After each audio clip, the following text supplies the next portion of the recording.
Bem-vindos ao canal La Poderosamente. O versículo de hoje é João capítulo 17, versículos do 1 ao 26. Depois de dizer isso, Jesus olhou para o céu e orou: Pai, chegou a hora. Glorifica o teu Filho para que o teu Filho te glorifique, pois lhe deste autoridade sobre toda a humanidade para que conceda vida eterna a todos os que lhe deste. Esta é a vida eterna, que te conheçam, o único Deus verdadeiro, e a Jesus Cristo a quem enviaste. Eu te glorifiquei na terra, completando a obra que me deste para fazer. E agora, Pai, glorifica-me junto a ti, com a glória que eu tinha contigo antes que o mundo existisse. Eu revelei teu nome àqueles que do mundo me deste. Eles eram teus, tu os deste a mim, e eles têm obedecido a tua palavra. Agora eles sabem que tudo que me deste vem de ti. Pois eu lhes transmiti as palavras que me deste, e eles as aceitaram. Eles reconheceram de fato que vim de ti e creram que me enviaste.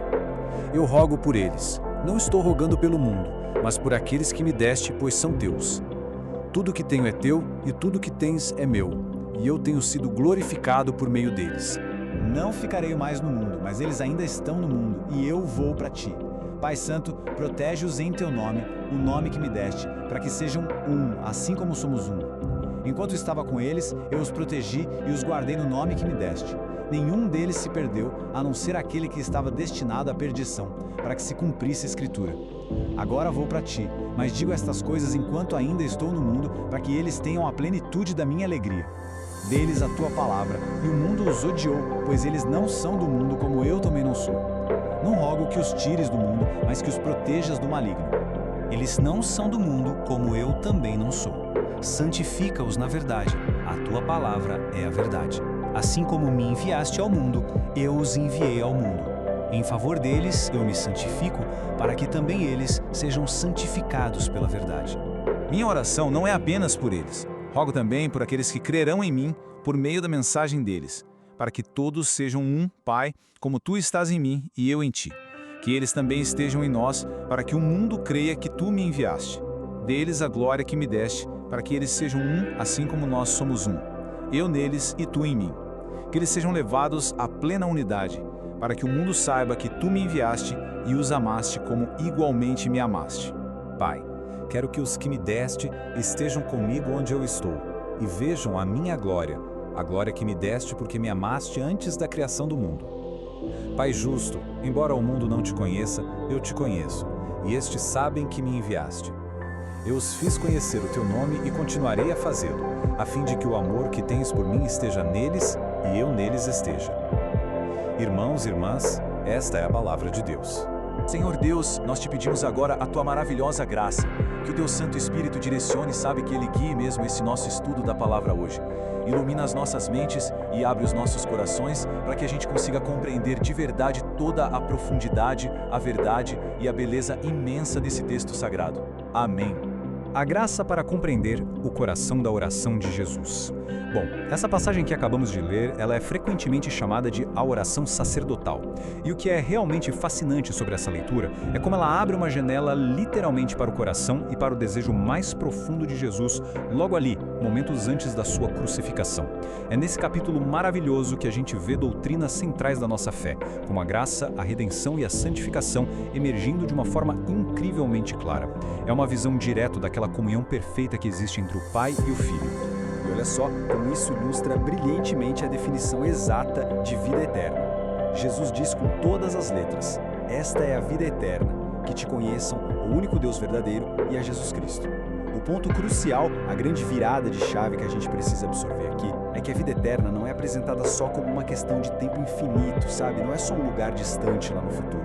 É, na verdade, um relacionamento profundo, íntimo e contínuo. É aquele conhecimento vivo do dia a dia com Deus.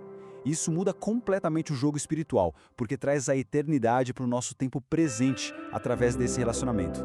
Incrível, né?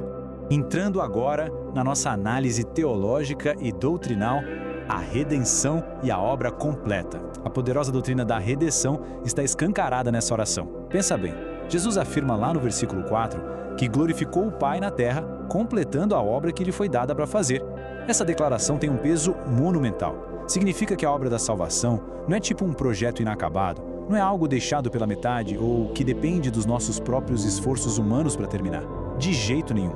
A redenção é uma obra perfeita e totalmente finalizada por Cristo.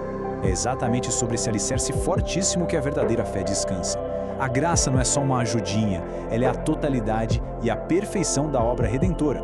E puxando dessa verdade tão profunda, a gente cai numa tensão muito prática que todos nós enfrentamos. Jesus ora intensamente não para que a gente seja tirado do mundo, mas para que a gente seja protegido enquanto continua vivendo nele. É aqui que a gente visualiza aquela distinção clássica e fundamental entre estar no mundo e ser do mundo.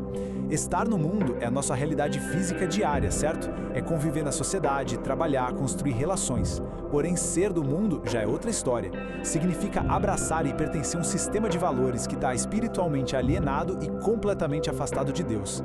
Então, o nosso grande desafio diário é navegar pela realidade física dessa sociedade, mas sem absorver aquela realidade espiritual decaída que está por todo lado. Para sustentar e ainda mais fundo nesse entendimento, a gente pode conectar essa oração de Jesus com a exortação claríssima do apóstolo Paulo, lá em Romanos capítulo 12, versículo 2. Ele diz assim: "Não se amoldem ao padrão deste mundo, mas transformem-se pela renovação da sua mente." É exatamente o que Jesus estava orando.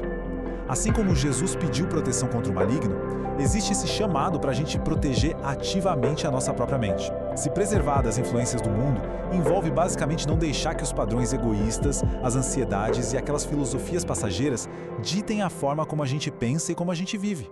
Vamos aos nossos princípios práticos de fé, falando da nossa santificação diária na verdade. Então, como é que essa proteção e essa renovação acontecem na prática, no nosso dia a dia? O coração da nossa caminhada encontra-se num processo vital chamado santificação. E olha, é super importante a gente entender que a santificação não é um estado místico, inatingível, reservado só para alguns. Nada disso. É o processo contínuo, de todo dia, de ser separado e moldado para o propósito de Deus. E o método infalível para essa santificação acontecer é revelado de forma bem direta por Jesus no versículo 17. Ele fala: "Santifica-os na verdade, a tua palavra é a verdade."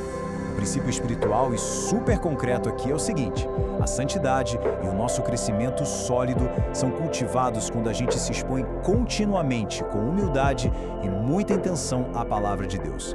A verdade revelada é como um agente purificador, sabe? Quanto mais a gente enche a nossa mente com a verdade inabalável das Escrituras, mais a gente se afasta dos padrões e das ilusões desse mundo. Sem dúvida nenhuma, a palavra é a âncora e a grande ferramenta que transforma toda a nossa vida cristã. E chegamos à unidade e reflexão final, sendo um só corpo em Cristo. Sabe, talvez o clamor mais comovente de toda essa oração seja sobre a unidade. Jesus não orou só para aquele grupo restrito de primeiros discípulos. O olhar dele atravessou séculos para orar por todos que viriam a crer através daquela mensagem original. O pedido central dele é para que exista uma unidade espiritual tão profunda que seja um reflexo da própria harmonia e do amor perfeitos que existem entre o Pai e o Filho na Trindade. O grande propósito dessa unidade impressionante não é só o conforto interno da igreja, é para servir como a maior prova e o testemunho mais forte para o mundo lá fora de que o Pai realmente enviou o Filho. Claro que esse desejo divino tão grandioso de Cristo exige da nossa parte uma resposta prática, uma atitude diligente hoje em dia. Na carta aos Efésios, capítulo 4, versículo 3, a instrução é super direta. Paulo diz: "Façam todo o esforço para conservar a unidade do Espírito pelo vínculo da paz." A unidade verdadeira, aquela pela qual Jesus orou, ela é concedida pelo Espírito. Mas nós temos a responsabilidade ativa de preservar isso todos os dias, superando as nossas divisões inevitáveis com muita graça e promovendo a paz ativamente entre todo o corpo de fiéis. Tudo isso culmina nesta reflexão essencial e muito profunda. Diante de cada palavra proferida por Jesus ao Pai nessa oração, fica um questionamento forte para ecoar nas nossas mentes e nos nossos corações. Como é que nós podemos, no nosso caminhar diário, refletir este amor e essa perfeita unidade de Cristo, vivendo num mundo tão flagrantemente fraturado e dividido? É o tipo de contemplação que não traz respostas automáticas, mas serve, de verdade, como a maior medida do impacto transformador do Evangelho na nossa forma de viver e conviver. Nós agradecemos a Deus pelo dom maravilhoso da vida de cada um que nos acompanhou nesse estudo. Que Deus siga abençoando plenamente a vida e os empreendimentos de cada um. E sigamos crescendo na fé em Cristo Jesus e no estudo da Palavra de Deus.